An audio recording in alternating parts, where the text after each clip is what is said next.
earlier, President Trump's commitment to NATO's Article 5. In regards to Russia, President Trump said that we urge Russia to cease destabilizing activities in Ukraine and elsewhere and support for hostile regimes in Syria and Iran. Now, the other issue that is sure to take center stage at the G20 is North Korea and its latest missile launch. So in addition to his meetings with Merkel and Putin, President Trump is set to meet with many of North Korea's nervous neighbors, South Korea, Japan, and, of course, its biggest ally, China. So a full day of meetings today and tomorrow for President Trump in Germany. Molly. All right, Kristen Fisher giving us a full slate there, a look ahead at these very strategic and important talks to come. Thank you. So the president making his first public comments since North Korea tested an intercontinental ballistic missile for the first time, warning that he is weighing a, quote, severe response. We'll just take a look at what happens over the coming weeks and months with respect to North Korea. It's a shame that they're behaving this way, but they are behaving in a very, very dangerous manner, and something will have to be done about it. And ahead of his first face-to-face meeting tomorrow with Russian President Vladimir Putin, Mr. Trump addressed the Russian election meddling controversy while taking aim at the intelligence community about past mistakes it's made. I remember when I was sitting back listening about Iraq, weapons of mass destruction, how everybody was 100% sure that Iraq had weapons of mass destruction. And guess what? That led to one big mess. They were wrong, and it led to a mess. So it was Russia, and I think it was probably others also, and that's been going on for a long period of time. Joining us now, Emily Gooden, managing editor at Real Clear Politics. Also Aaron Blake, senior politics reporter at The Washington Post. Emily, what a trip. I mean, talk about mixing every hot button issue in the world right now. The president addressed a lot of the themes this morning. What's the goal of that speech? Well, the goal was to make President Trump look like a leader on the world stage, and also to reset his relationship with these European leaders, several of whom have been skeptical about his presidency. So you saw in his speech a lot of grand themes, a lot of grand vision of Europe and the United States working together in the war on terror. He emphasized the past relationship we've had with them in the fight against communism. He really, Aaron, teed up quite a challenge to the Russians and that meeting that he's going to have with Vladimir Putin when he exhorted Russia to behave responsibly and stop supporting regimes like Syria and Iran. That's going to make for an interesting meeting ahead. Yeah, it certainly is. It was an interesting contrast to his comments at the press conference with the Polish leader just a few hours before, where he kind of vacillated on whether Russia was actually behind the hacking in the 2016 election. I think in the speech he settled upon a message that was more about Russia's actions in the region as opposed to that controversy. He said that they were going to focus on destabilizing in Ukraine, etc. So I think that that's what the White House has chosen to look tough on Russia with. The hacking and all that other stuff, they haven't really pressed forward on a whole lot. Well, and a lot of European leaders, Emily, have been sort of skeptical of the Trump presidency thus far. Has he reassured them with what he had to say this morning? Yeah, you saw him make 3 points that were really designed to appeal to European leaders and to assuage some of these concerns they have. You saw him emphasize the historic alliance between the United States and Europe. You saw him emphasize a commitment to NATO, which is something these leaders really wanted. And you saw him chastise Russia for its overreaching and thus acknowledging their concerns about Russia. So these were 3 things these leaders that he's meeting with later today were really looking to hear from him. And the Poles especially are really of the same mind as this president when it comes to nationalism, Aaron, and defense of borders and perhaps unchecked immigration. Yeah, and that was, I think, a big reason, besides proximity to the G20 summit in Germany, that President Trump chose to go to Poland. It's very pro-U.S. There was a Pew poll a few weeks back that showed 73% of Poles have a favorable view of the U.S. That's not necessarily given in other European countries. Very nationalistic. Trump hit on a lot of their very populist nationalistic tones in the speech and got a favorable response. So it was perhaps the best place in Europe for him to go and deliver this speech, and I think it was an appropriate venue for the themes that he was putting forward. He said, Emily, that the fundamental question of our time is whether the West has the will to survive. Is that overstating it? I think that was part of this plan to make him look like a world leader on the world stage. He wanted to give a grand speech. The White House said this was going to be a grand speech laying out his vision for Europe and America and its relationship, and almost start to lay the foundation for a Trump doctrine. All right, Trump doctrine. How do you see a Trump doctrine emerging? Right. He's emphasized. Thank you. Thank you. We plan to get health care completed this summer. We look to move to tax reform in the fall. We look to complete it before the end of the year. The White House legislative director on Fox News Sunday laying out an ambitious agenda for Congress. But Republicans are facing a major battle over health care when lawmakers return to Washington next week, and that could throw a wrench in the legislative works. Fox Business Network's Adam Shapiro joins us live from the White House with more. Adam. And that's correct, Molly. What we're watching here in Washington is the CBO, because we're waiting for a scoring on Senator Ted Cruz's amendment, which could actually save the Better Care Reconciliation Act and win votes from Republicans who are opposed to it. Now, Senator Cruz was in Texas last night. He was attending a town hall with U.S. veterans talking about health care. He has proposed an amendment to the Senate bill which would allow insurance companies essentially to sell insurance at lower premiums as long as they are selling insurance under the Obamacare guidelines. So they would, in effect, be able to offer one plan, which would be cheaper, but also offer plans to people with pre-existing conditions. Will this win approval from other Republicans? That has yet to be seen. But here's what the senator said about it last night. Obamacare, the last 7 years, has proven to be a manifest disaster. The most important focus is on lowering premiums. The single most biggest reason people are unhappy with Obamacare is they can't afford health insurance premiums. I hear that every single day as I travel Texas. What I am pressing Senate Republicans, let's focus on lowering premiums, and that's a win-win for everyone. And so the win-win is what he's going for. He's hopeful, he said in an interview with a Texas news outlet, that this actually will occur, but they're not at yes yet.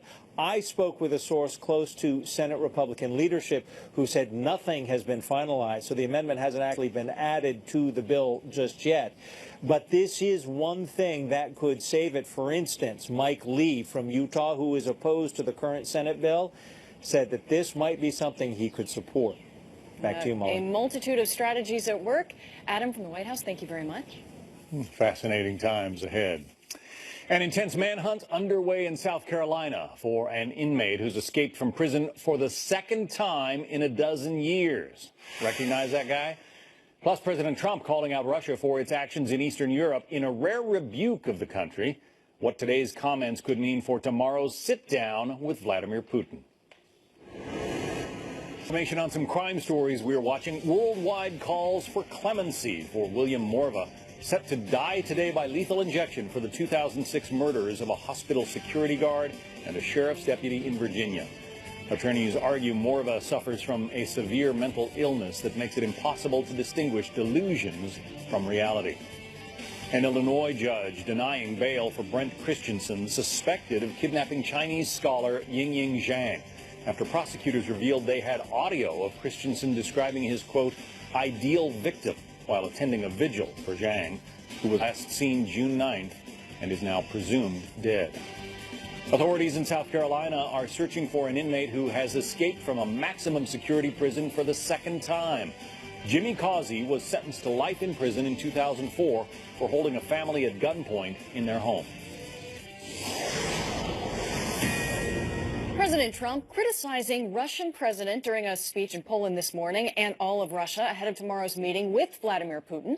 The president taking Moscow to task for its aggression in Eastern Europe. America is committed to maintaining peace and security in Central and Eastern Europe. We're working with Poland in response to Russia's actions and destabilizing behavior. Rebecca Heinrichs is a fellow at the Hudson Institute. She helped launch the Bipartisan Missile Defense Caucus while working for Arizona Congressman Trent Franks as well. Thanks for being here. Happy to be here. Undoubtedly, this is the big anticipated meeting of the G20, the face-off between our president and his Russian counterpart. Now, very strong language in this speech, talking about Russia destabilizing, particularly in the Ukraine. He called on Russia to drop their support for hostile regimes like Syria and Iran. Why this strong tone just before this very important meeting?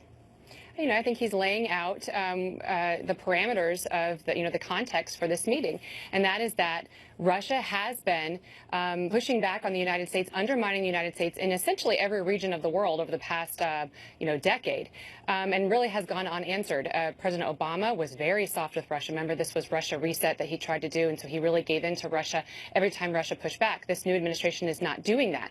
And so what President Trump is trying to do, he doesn't want to antagonize Russia unnecessarily, but he's letting the president of Russia know, Vladimir Putin, that the United States will not be pushed around. We will not be cowed. We will pursue our interests. We will pursue our interests with our allies. And if Russia wants to get along with that and help us, then that's great. And if not, then they're going to have to figure out how to handle it. But the United States is not going to be cowed anymore. And so I think that he really set up the meeting quite nicely. Perhaps among the most serious issues to discuss, perhaps the most serious, is the involvement in Syria. The U.S. and Russia have very different approaches to that crisis. The U.S. Secretary of State Rex Tillerson said on Wednesday that the United States is prepared to explore the possibility of expanded cooperation with Moscow. Will this be the #1 topic between these two men?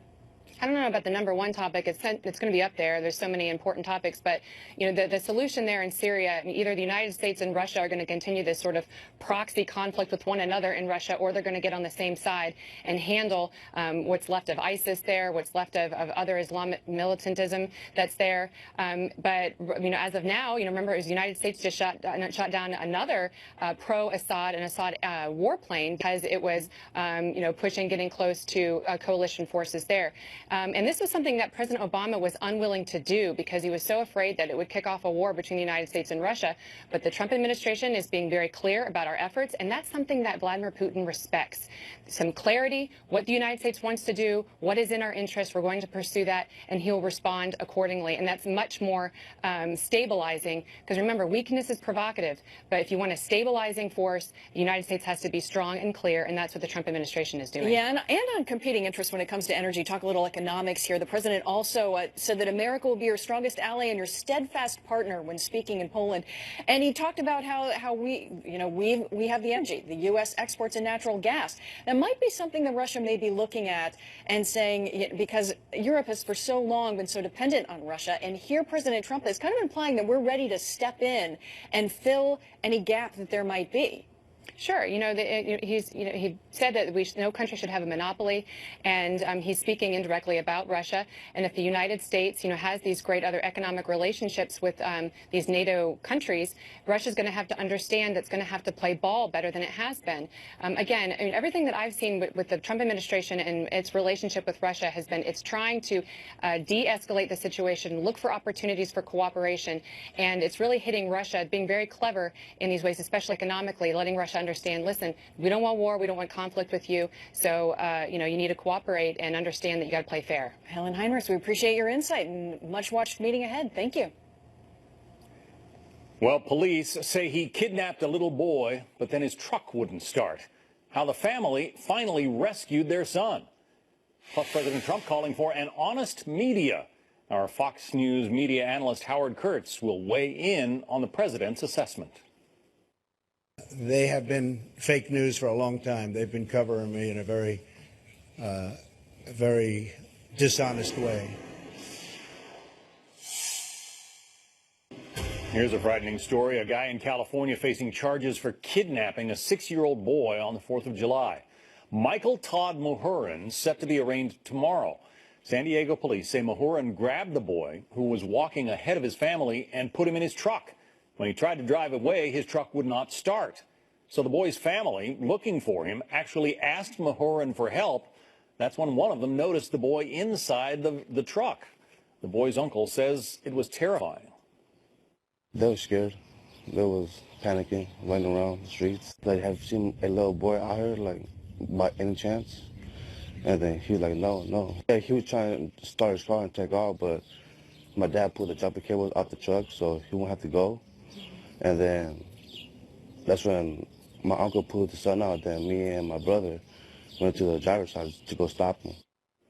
Family members held Mahurin until police got there. Luckily, the little boy was not injured. Molly. President Trump holding a news conference in Poland ahead of his speech to a very supportive crowd and once again criticizing the media. What we want to see in the United States is honest, beautiful, free, but honest press. We want to see fair press. I think it's a very important thing. We don't want fake news. And by the way, not everybody is fake news, but we don't want fake news. Bad thing, very bad for our country. Let's bring in Howard Kurtz, Fox News media analyst, and of course the host of Media Buzz. Thanks for being here this morning. Hi, Molly. So kicking things off, this was really a hallmark of President Trump's campaign. I was standing on those press risers at those huge 10,000-person rallies where they turned around and booed the press, and he carried it on into his presidency. It really seemed to help him win. But at this point, is it still working for the president? Well, this was a highly unusual setting, to say the least. And before the part that you played, the president beat up on CNN as fake news, took shots at NBC. And, you know, he was later to give a very thoughtful, well-received speech about the Polish people, backing NATO, calling for a defense of civilization against radical Islamic terrorism. But he muddies the waters when he includes the attack on the media. And for a president who has complained with some justification that the media often don't devote enough attention to the substantive accomplishments of his administration, he himself created this distraction, which gives the press something to focus on beside the speech. Yeah, and as you mentioned the backdrop there, he's about to have these incredibly important meetings, strategic meetings with economic leaders all over the world, and this topic is still there. But to be fair, at a later press conference, one of the reporters actually asked about the back and forth with CNN, the reaction post the meme that was posted that the president retweeted with him bashing a wrestler with the face superimposed with CNN, and got a response to that. So people are asking about it. Whose responsibility is it to rein that in the press, or should he have steered the conversation away? Well, the president chose to call on David Motosko of the Daily Mail, who's been friendly to the White House. In fact, said that he had some conversations about becoming White House press secretary. But presidents are also very good at deflecting questions they don't want to answer. He didn't have to seize the opportunity to say, for example, that he thought CNN took that wrestling video way too seriously. But fascinating the way CNN can also kind of slide into sounding like the voice of the opposition. CNN White House correspondent Jim Acosta saying later he thought this was a fake news conference because the president had called on a friendly reporter who asked a question about CNN. Well, he also called on NBC's Hallie Jackson. And so just because the president of the United States calls on somebody who a CNN reporter doesn't approve of, that makes it a fake news conference? I don't think so. Yeah, and we can take a listen, actually. Here's how the president responded. What CNN did was unfortunate for them. As you know now, they have some pretty serious problems. But CNN and others, I mean, not others, NBC is equally as bad, despite the fact that I made them a fortune with The Apprentice, but they forgot that. I mean, a fairly long response in the second part of the question there about North Korea. But, you know, he did not try to steer away. He answered the question.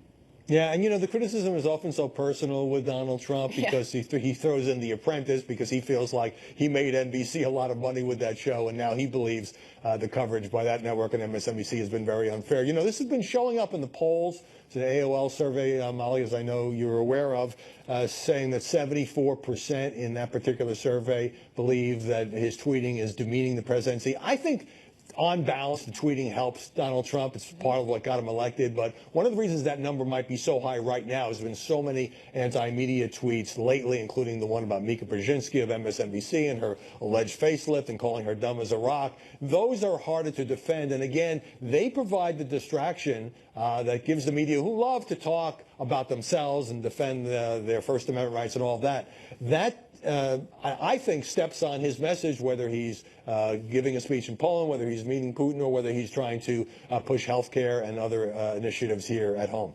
All right. Thank you so much, Howard Kurtz, for giving us some insight into that this morning. We appreciate it. Great to see you.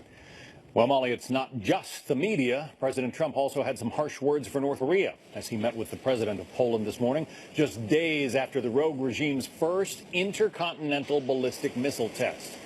What we can expect from the commander-in-chief and why our next guest says Pyongyang poses a serious threat to our allies in the region and the U.S. mainland. But I have some pretty severe things that we're thinking about. That doesn't mean we're going to do them. I don't draw red lines. New information on the Senate GOP's efforts to reform health care as the amendment from Senators Ted Cruz and Mike Lee seem to be gaining traction. At the moment, it's all about the politics and trying to get to 50 votes in the Senate. And how do you hold the conservatives together and not lose, Susan Collins, one of the other moderates, to pull it down below 50 votes? And at the moment, this looks like the piece of legislation, the Ted Cruz proposal, that is going to get it done. That was Dan Henniger on America's Newsroom.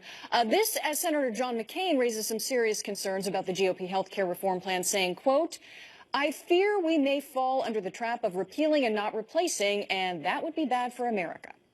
Joining us now, Brad Blakeman, former deputy assistant to President George W. Bush, and Pablo Manriquez, former DNC staffer and co-founder of K Street Media. Thank you both for being here. Pleasure. Morning, Molly.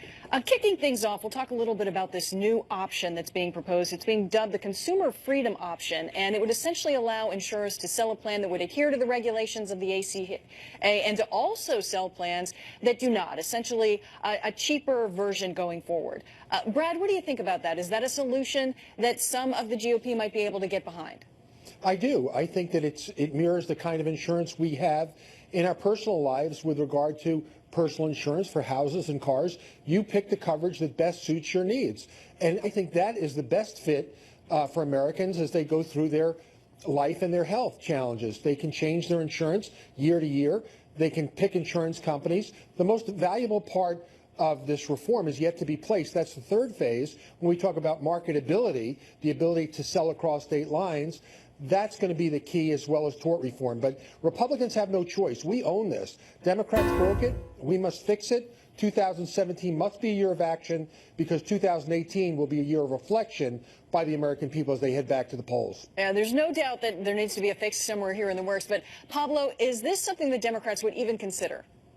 I'm not sure that the Democrats are going to consider anything that's a complete repeal and replacement of Obamacare. I think that Democrats, and I think that President Obama also said when President Trump was elected, that if he could come up with a better plan than Obamacare, that he would be the first to support it. I think a lot of people on both sides of the aisle are more than willing to accept that Obamacare has faced a lot of challenges. But right now we're seeing a lot of growing pains on the Republican side of the aisle, where, 8 years ago, the Democrats had to compromise away from universal health care, away from single payer, toward what a lot of people from the progressive left thought was a more corporate bill. So right now we're seeing the opposite. Republicans are having to go away from the repeal and replace campaign slogan, if you will, towards something that's a lot more viable on Capitol Hill. Yeah, shifting to that concern that Senator McCain raised, that if there was a repeal, there might not be a replace down the road. I mean, how valid is that concern? Is this about, is the real fear that the easy part is getting done by Republicans and that they're pushing off the hard work?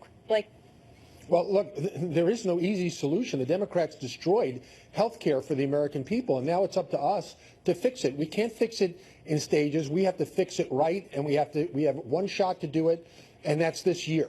Repeal and replace must be done. The question is, how do you satisfy the valid concerns of House members and senators?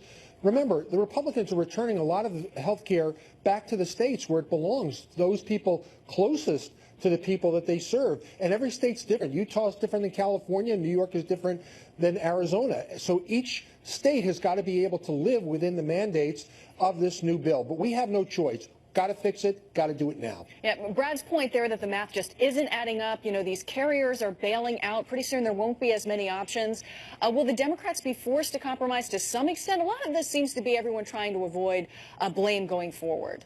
But right now, Obamacare has major problems. Right, and I think that a great, sort of in-depth discussion of this happened on Dana Perino and Chris Stirewalt's podcast out just the other day about healthcare, where they both discussed the idea that the painful parts of this Senate bill are being kicked down the road toward future Congresses, toward future administrations, and that's a huge problem. At some point, we have to face the fact that our health care is incredibly complicated. It's becoming more and more expensive, and there's no real fix to the solution that's going to benefit the American people in the long term. Not in this bill, and apparently not so much in Obamacare. The utopian vision of a health care for all that's inexpensive and also adequate just isn't happening, not from the Democrats, not from the Republicans. So at some point, somebody needs to realistically look at what this is, where the cost of this is coming from, and where we're going with this essential, American public policy. And Brad, you touched on just the GOP trying to pull things together, the moderates, the centrists, the conservatives. Are they listening to their constituents? You know, they've been on this break this week. They'd hoped to get things done by July 4th. It didn't happen. Now they went home and they're hearing from their constituents. You bet. You know, should they be listening to their constituents who also actually have pretty different views as to how this should all work out? Absolutely. They live this every day. I'm a victim of Obamacare, and I dread in the fall when I get my envelope, which tells me what my new premium and deductible is going to be. It's constantly been going up. And really what I have is catastrophic insurance. I have to pay a huge bill every month, and then I have a huge deductible before I even get to health care. They better be listening to their constituents, and most importantly, not only listen to them, heed them. Get this done, get it done right, and you can always tweak bill as you go along, but it must be done. There's no choice. All right, Pablo, your final word. I couldn't agree more with what Brad's saying here. I mean, if we look at what Senator Collins is saying from Maine, she went home over the 4th of July weekend, and this was literally the only topic that her constituents wanted to talk to her about. And I think that moving forward, this is going to be more and more the case. It's going to be a toxic conversation instead of a proactive one, and that's dangerous for the future of our country. All right, Pablo Manriquez, Brad Blakeman, thank you so much. A very constructive discussion. We appreciate it. Thank you, Molly. Well, several Gulf Arab nations are cutting ties with Qatar, but efforts to restore relations are not going so well. Why Qatar will not cooperate. Plus, a massive wildfire in one western state forcing hundreds from their homes. I said, oh my God, this is something I've never seen in 33 years of living in Summit County. Vladimir Putin. President Trump says he thinks the Kremlin did in fact meddle in the U.S. election, but also says it may have been other countries. Reaction to that and what we can expect from tomorrow's big face-to-face. And Democrats may finally have an actual message that's not just running against President Trump, whether it will work or if it's too little too late. All that plus our hashtag one lucky guy outnumbered. Top of the hour. Well, fire officials near the ski resort in Breckenridge, Colorado, expect a wildfire to ramp up again this afternoon. The flames broke out yesterday morning, forcing hundreds from their homes. Since then, air and ground crews have been working nonstop to battle the flames. It's a dangerous job. I've heard there's smoke jumpers out there. They're getting on the ground. It's tough work. It's hard work. They're tired at the end of the day. Firefighters still investigating the cause of the fire. Officials say the flames could escalate this afternoon because of high winds and hot, dry conditions. The diplomatic crisis in Qatar stalling, with leaders from 4 Gulf Arab countries who cut ties with Qatar saying they have not made any progress in restoring relations. This as the Qatari foreign minister pushes back against accusations that his country is helping to fund terrorism. Qatar commitment is always firm about terrorism financing, and we believe that if we are going to allow anyone to run freely with this terrorism financing, this will represent a threat for Qatar more than anyone else. Rich Edson joins us now from the State Department. Rich. Molly, a State Department official tells us Secretary of State Rex Tillerson, while he's traveling in Europe, has been and will continue to consult with Gulf countries to try to figure a way out of this crisis. The secretary spoke yesterday with the new Crown Prince of Saudi Arabia. The Saudis, along with 3 other Arab nations, met in Cairo yesterday, including Egypt, the United Arab Emirates, and Bahrain. They met after Qatar rejected their list of more than a dozen demands to end their blockade of Qatar. In a joint statement, the 4 countries say the demands, quote, are the result of the violation by the state of Qatar and its continued interference in the affairs of the Arab states and its support of extremism and terrorism and the consequent threats and the security of the region. These 4 Arab countries announced no new sanctions. They have been blockading and isolating Qatar for more than a month for what they say is Qatar's support of extremism. The countries say they will meet again in Bahrain, though they've given no date. Qatar has long denied the charges that it supports extremism. Its foreign minister was speaking in London and said, quote, reading between the lines, the blockading countries were demanding that we must surrender our sovereignty as the price for ending the siege, something they knew Qatar would never do. Qatar claims the other Gulf countries are labeling their political opponents as terrorists to silence them and convince Western democracies like the U.S. to oppose Qatar. The U.S. has said that Qatar has improved its confrontation in trying to combat terrorist financing, though says that Qatar does have a ways to go. Molly. Rich Henson with the latest and other complicated standoff in the Middle East. We appreciate it. Thank you. New next hour of Happening Now, a new health scare for House Majority Whip Steve Scalise as he fights to recover from that shooting targeting GOP lawmakers. We have an update on his condition. And we're expecting new statistics on the opioid crisis, including how many are being prescribed nationwide and why doctors in some parts of the country prescribe as many as 6 times more than other doctors.